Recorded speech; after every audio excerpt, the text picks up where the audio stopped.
Today we have a guest speaker here. He is Mr. Satyendra Singh. By profession he is a mechanical engineer, but he is a historian also. It's his passion to read about history and about the historical heroes. Because we are celebrating the 150th birth anniversary of Mahatama Gandhi, so he will share some of his thoughts or whatever he has gained the knowledge about Mahatma Gandhi, he will share with you. Welcome, Mr. Satyendra Singh.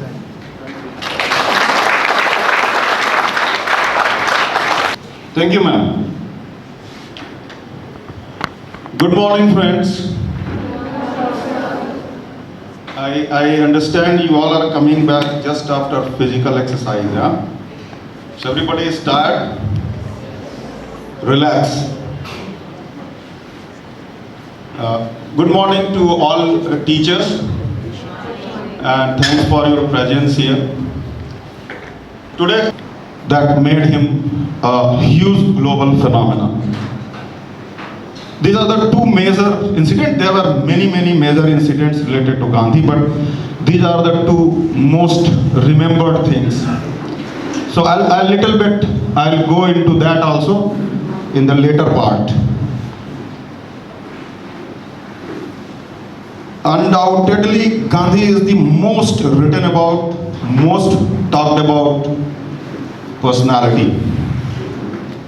Even today, the whole social media is full.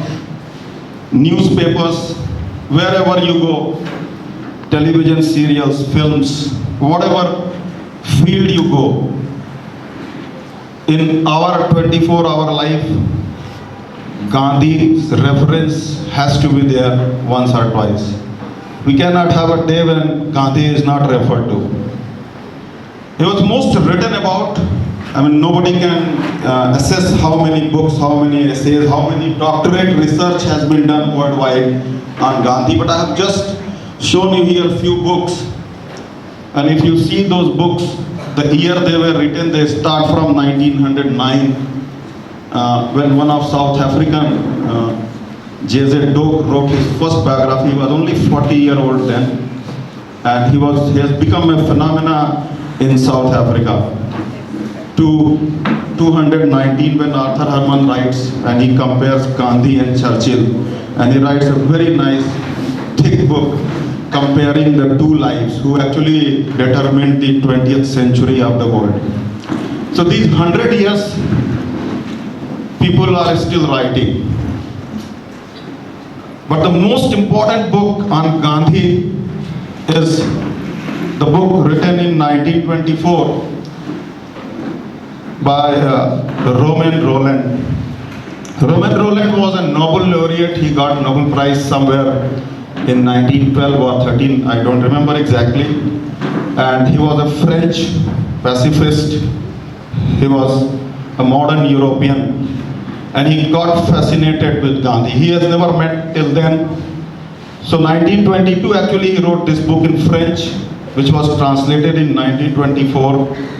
And this book became a bestseller, and it created a phenomena of Gandhi in Europe. And what was the impact? I will give you one example. That a lady called Madeline Slade, who was daughter of the chief of British Naval.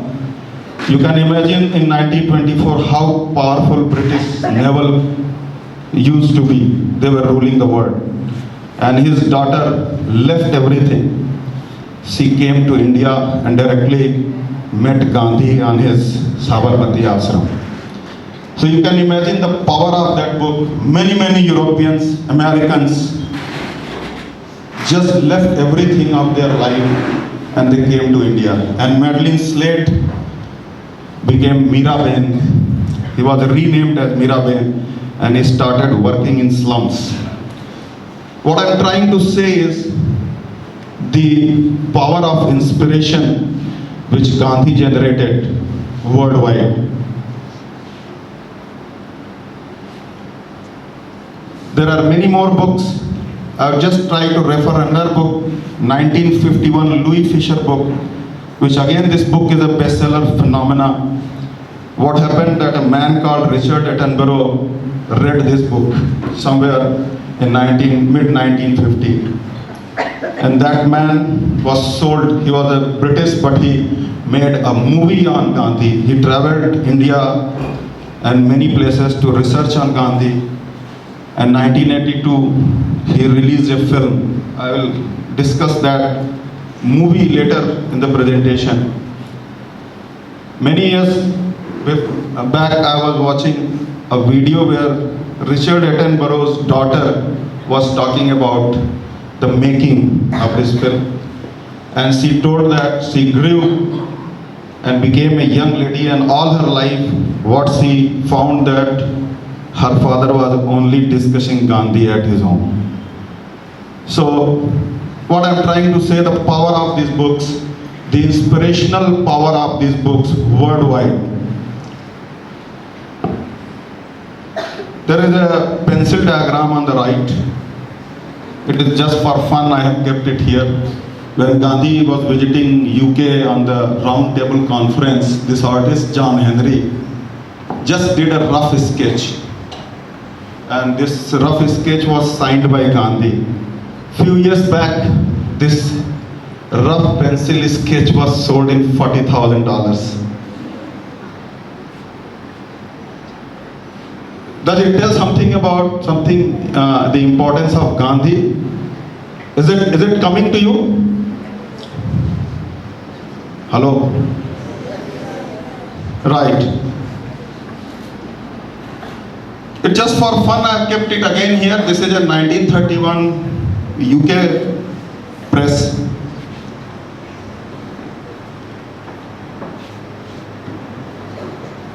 Gandhi's statues are there in more than 84 countries.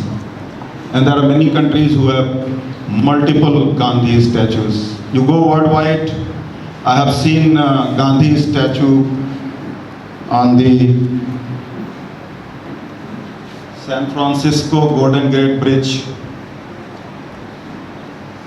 Rio, and you can go these are the things I have myself visited. This is Johannesburg. This is the only place where young Gandhi's statue is there, because he was practicing on this road, on this place. When he was in Johannesburg, he was practicing as an advocate. This is most important thing, just under the British colonial signage, and the city of Pietermaritzburg, where he was thrown out, that place. One day he was thrown out because he's a brown man. And today this brown man statue is just under the British imperial signage. So that's the power of Gandhi.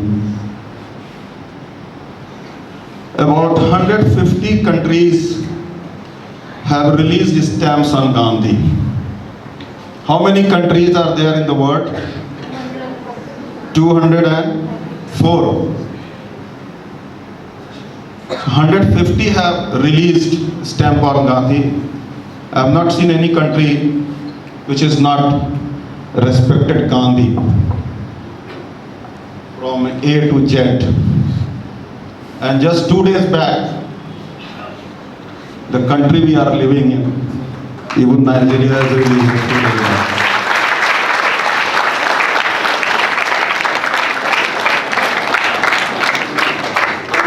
Thank you. Now I will go into how his contemporary great people and later great historical figures, how they received Gandhi. One of the most famous, all-time great personality is Albert Einstein. Hope everybody knows about Albert Einstein, right?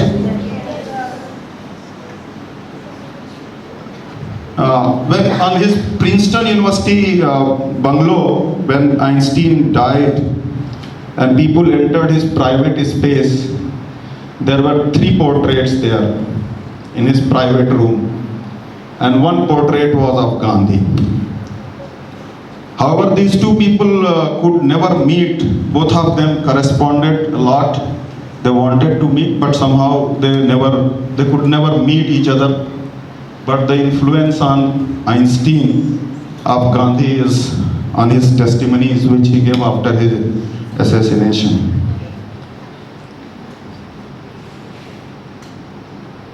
This is a letter to Gandhi from Henry Ford. Henry Ford is the person who brought automobile revolution. He is the founder of Ford Motor Company. And he wrote this letter. In this letter he has written that you are the most important phenomena to the world. In response, Gandhi gifted him this spinning wheel. This spinning wheel is still on the Ford Museum in the United States.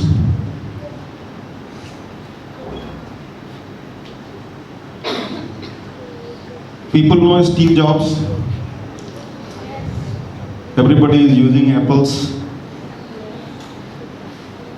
In 1997, Steve Jobs came back to Apple. He was during that period. So this campaign started with Steve Jobs on a stage and Gandhi on the background. And this was the write-up. This campaign is also known as the crazy ones. People who are crazy, who don't accept the status quo, who look to improve the lives of people, right? And they are crazy. They hate status quo.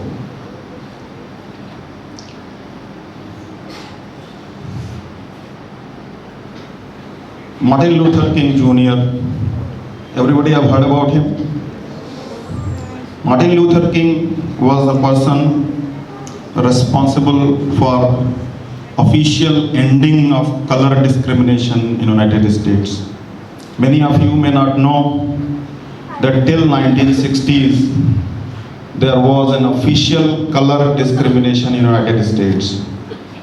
United States actually is projected as a very modern country, but these are the internal stories which many of us don't know. India got independence in 1947 and we eradicated officially all kinds of discrimination based on caste, color, land owning, or whether you are a male or you are a female.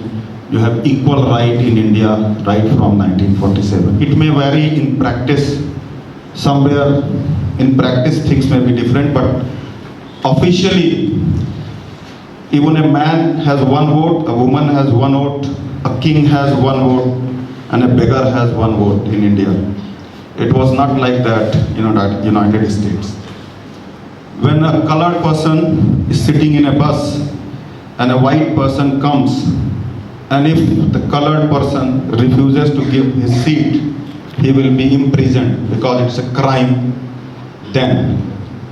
And Martin Luther King Jr. fought for that discrimination. And who was his inspiration? His inspiration was Gandhi.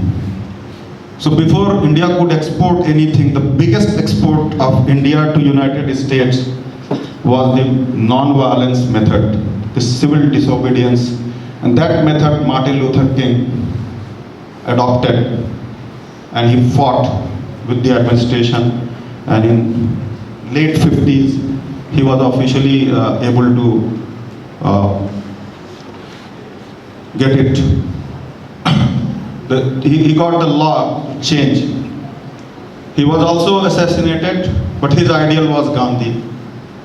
He visited India, and here is a statement of him that visit to India is like visiting a pilgrim. It is not like a tourist. Nelson Mandela, everybody knows. This continent belongs to him.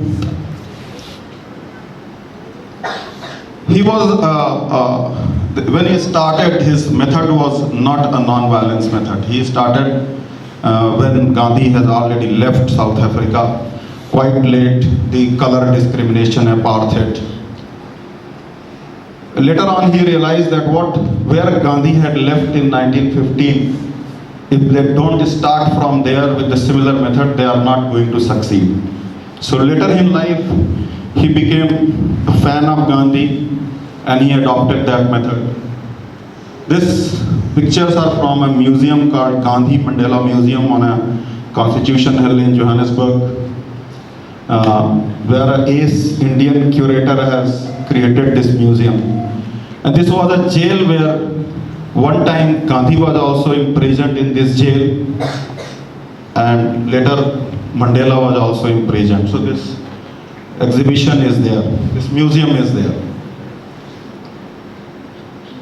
Coming back to the movie, actually this movie was released in 1982, and I was very much influenced from this movie. I was a kid, and I think this was the only movie which I saw with my father. And this, if you have not seen, at least this is worth seeing one time. This film starts with that scene where Gandhi is thrown from a train, and that image actually hit me very badly when I was a kid in 1982. And I was always thinking that one day I'll go to that platform. So all my life I was thinking I could go only a few years back. So this film which Richard Attenborough made, I told about that he got inspired from the book Gandhi from Louis Fisher. It was one of the highest grosser of the year. It won 8 Oscar awards, and it actually grossed huge money all over the world. Columbia Pictures actually was the distributor of this movie. The curious thing, even at that point when I read in newspaper and later we analyzed that how come a movie on Gandhi can become a grosser in United States. So I did a research on that, because Gandhi never visited United States, and how can a public students be so curious about Gandhi that they are visiting Gandhi? They are going to see the movie on Gandhi. So I did some research. I met a lady who was actually in the team of Columbia Pictures which promoted it. And what they told is amazing. When this picture came and Columbia Pictures took the responsibility of distributing, what their internal debate was that who is going to see a brown man in bed seat. So they started a huge campaign, awareness campaign, just like we are talking today, all over United States before releasing that movie officially. And they did a huge sensitization about Gandhi all over United States. And only after a year they released. And once the film was released, the theaters in United States were thronged. In South Africa, it was a hit movie many years later.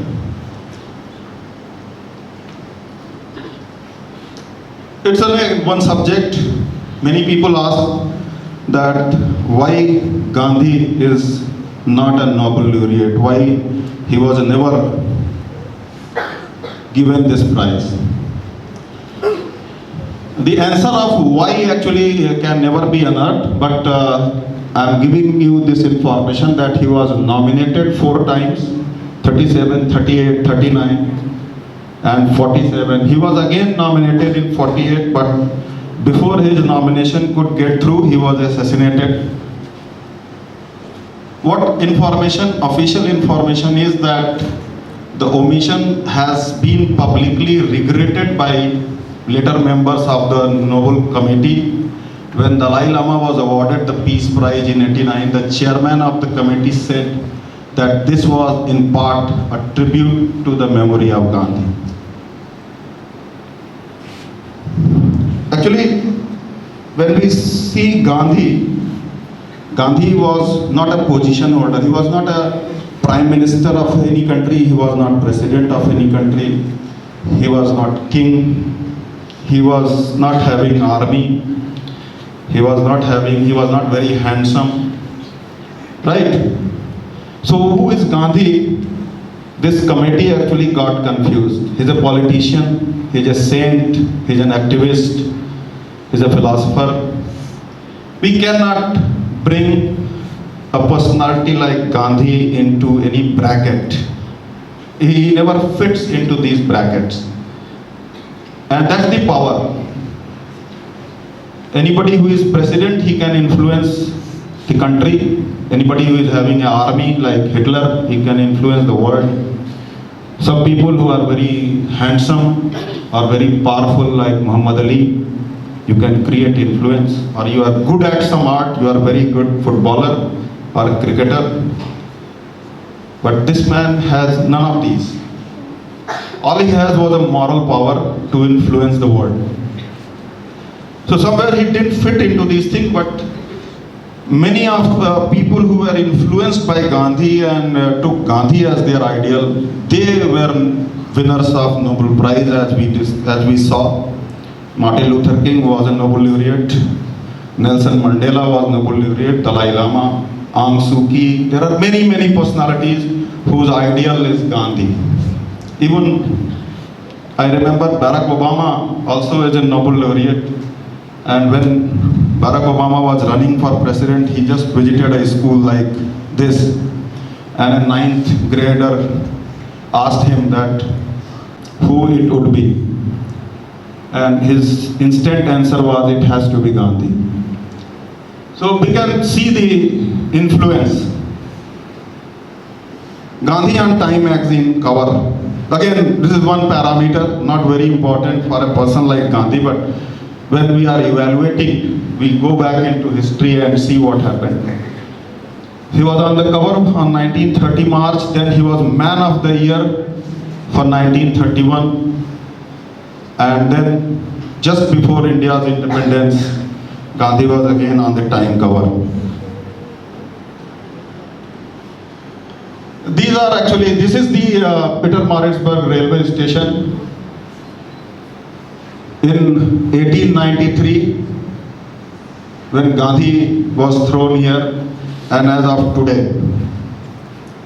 So I'll just quickly give you a flavor what happened that evening, so that I actually am trying to make you guys curious, so that you go back and do the research, and not only on Gandhi, on many heroes who influenced our freedom struggle, and how small incidents can change the life of a person. This is one example. So this place, as I told you, when I saw that movie, I was always thinking one day I'll go to that platform. So Gandhi was only, as I told earlier, he was only 24-year-old. He reaches Durban, and he is only 1 week old there when he is told to travel another plane called Pretoria, and he was given a first-class railway ticket, and he gets in the train at Durban. In the evening, that train reaches a station called Peter-Maritzburg, which is now a pilgrimage for all Gandhi lovers. People come from all over the world just to visit that platform. So in the evening, about 9:30, the train reaches there, and a white man comes in the coach. When he sees a brown man sitting, he goes back and tells the railway authorities that remove this person. So railway authorities come and they tell him, you go to the there was always a coach on the back of those trains for brown people. This was the era of color discrimination, and all Indians in South Africa, irrespective of their education, they were called coolies. Whether you are engineer, doctor, or whatever you are a rich man, poor man, you are called coolie at that time. So Gandhi refuses to go down. He tells, I'm a barrister and I always travel first class and I have a first class ticket, why should I go down? So they tell him, nothing doing, you have to go, otherwise we are going to throw you out. And ultimately he was thrown out of the train. What he could have done, he could have gone to the third class and completed his journey. Very natural for many of us. You imagine that situation that I'm only 24, 9:30 in the night, and this is happening with me. You imagine yourself in that situation. Because if you don't go into that shoes and in that situation, you may not realize the gravity he was facing, the threat he was facing. For many people, it will be very natural to go back and get into the third class and complete the journey, but he didn't do that. And this is the exact place. This is the exact place where it happened. The whole station and place has not changed much because it's a very little used railway station. The road network later on in South Africa became very good, and railway usage is very less in this part of South Africa.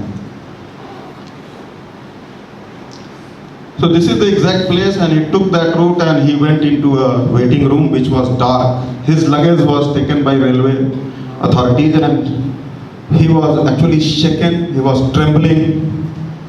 And this incident happened on 7th of June, which is a cold period in this part of South Africa, and he was shivering, sitting in a dark waiting room. And that night something happened to him. And I think it was the biggest mistake by colonial oppressors, by the white administrators, and the most costly mistake. Because here a man was born that night who ultimately helped remove that whole colony from the world, and not only from India. So that something like Buddha got enlightenment under the tree. So that enlightenment of Gandhi happened at this place. This is the exact chair which the Gandhi spent that night. And as I told earlier, there were no telephones, there were no communication medium, and a 24-year young boy got stuck up in a society which is ruled by color discrimination, and he has to survive.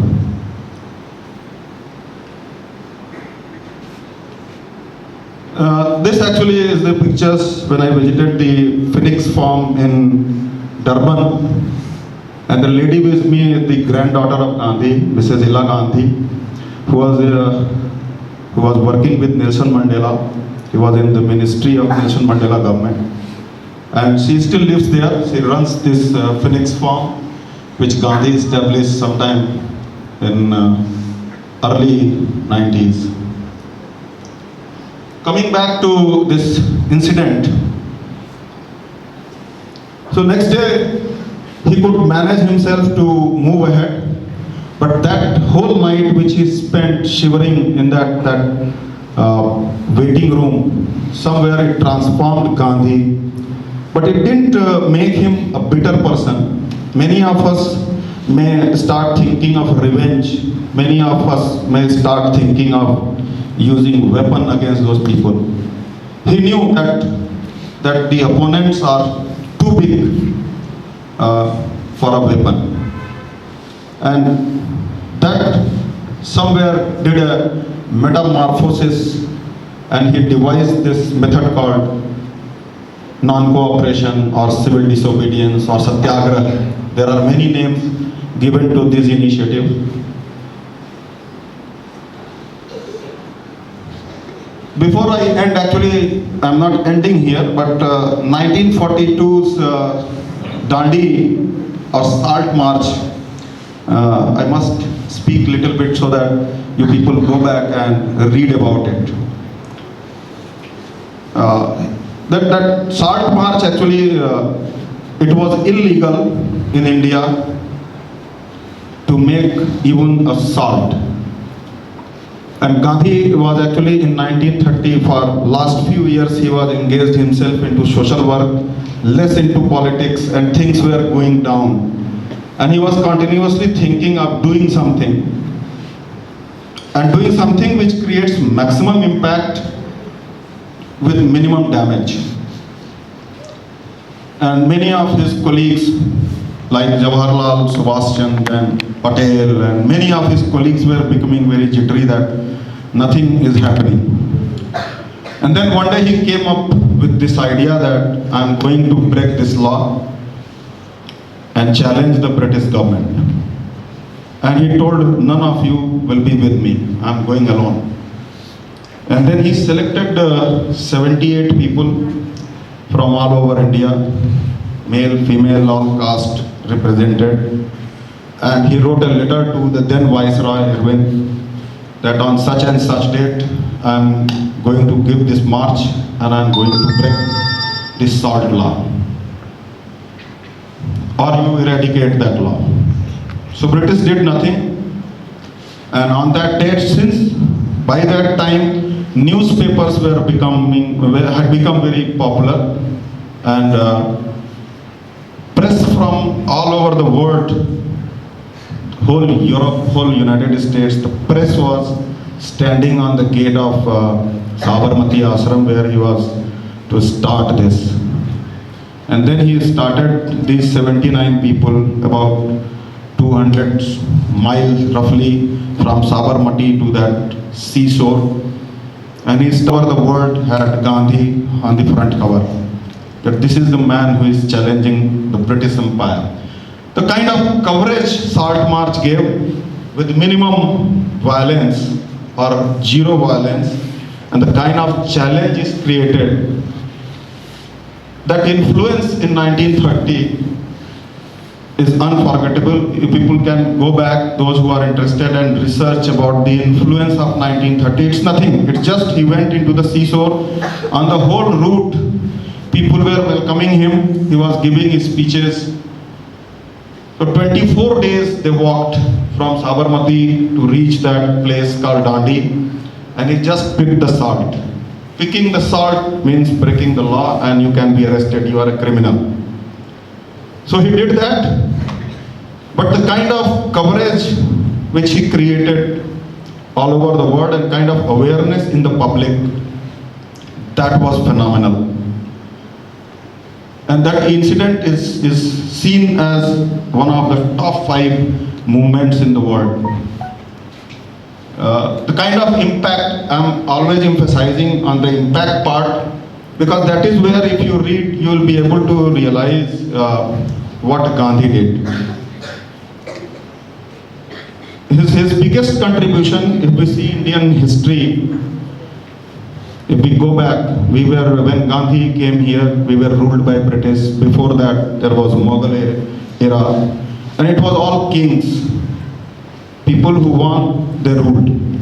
And it was none of people's business to have the administration. So for the first time when Gandhi came, he involved people. And that, I think, is the biggest contribution, because even before Gandhi there were many leaders, but public at large was not involved. And Gandhi became a phenomenon with public. Public started having the trust on him. And that is his biggest contribution. So I'll end with that. These are all Lenin's. This is his specs, very typical. The kind of brand Gandhi is